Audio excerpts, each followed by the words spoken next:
This is Genesis with Sozo Education and Beauty Supply.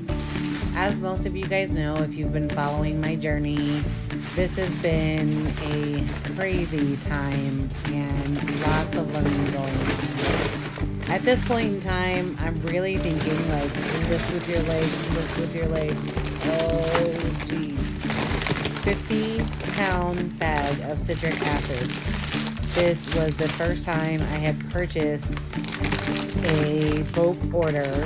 I got this particular one from Bulk Apothecary, and I purchased two 50-pound bags of citric acid, as well as two, I think it was 7-pound tubs of shea butter and cocoa butter, and didn't quite know what to expect when I got them in the mail, but definitely quickly learned that I needed to figure out how to break them down.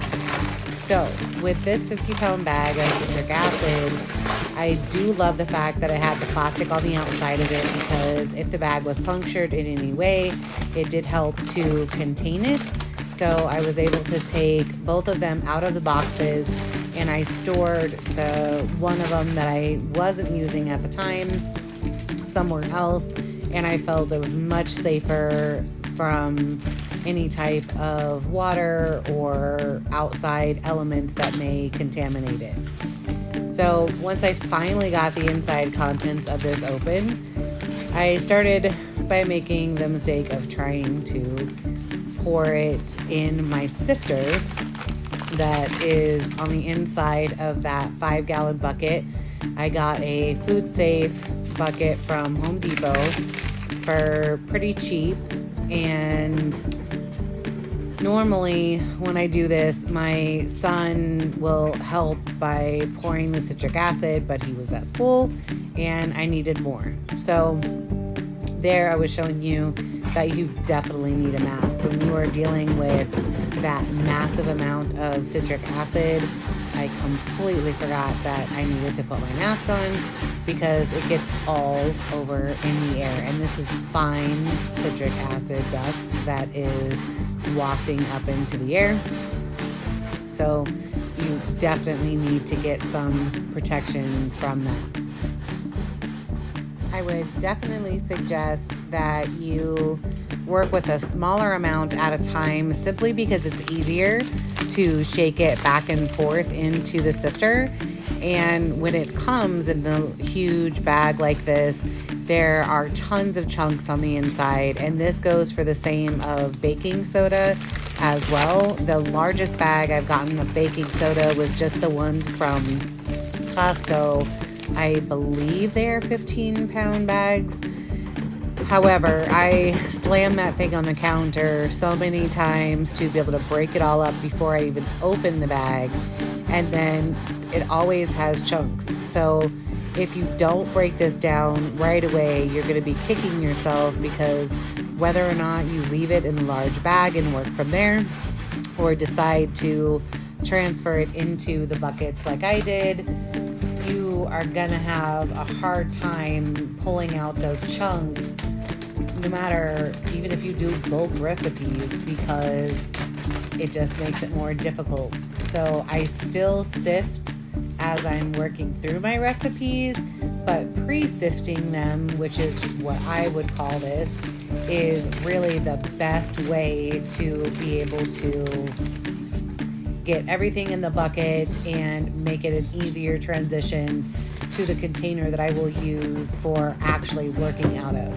So finally, I got smart and I decided to go and grab that bowl, which that bowl is a perfect size to be able to get it from the bag and put it into the larger sifter that I have, which I would find that either food service supply places or Asian food supplies have the most amazingly large bowls, large utensils, and very large sifters. And honestly, you don't even need a super fine sifter for this one.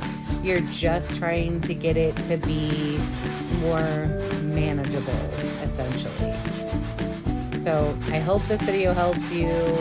because it was a huge learning curve for me, especially for me getting the cocoa butter, given the fact that it's so dense and I use it in such a small amounts in my recipe. I had no idea where to start with that huge bucket. So as I get things like this, I will do videos to try to help others that have growing businesses as well. If you have any questions or need any help, please reach out. I think the cheapest way for you to be able to get your citric acid is definitely buying it more in bulk from no matter where you get it from, and taking into account the shipping is going to be $100-ish for a 50-pound bag, as well as if you purchase 2 50-pound bags. So take advantage of any free shipping that you might find if the citric acid is included, because places like Wholesale Supply Plus, they will not include the bulk products in any of those types of deals that they have, simply because the shipping is just too much. So you will never get free shipping on the bulk orders of citric acid from them. The bulk apothecary, they do have a $15 off or 15% off of $250 or more. So that is why I purchased the items that I did, because it enabled it to bring that cost down just a little bit lower. And I figured if I'm already going to be paying, I think it was like 80, 90 something for one 50-pound bag, why don't I get 2 of them? Because that only bumped up the cost that little bit extra. And then even when I added the 7 pound of cocoa butter and then the 7 pound of the shea butter, it still didn't change my shipping any higher.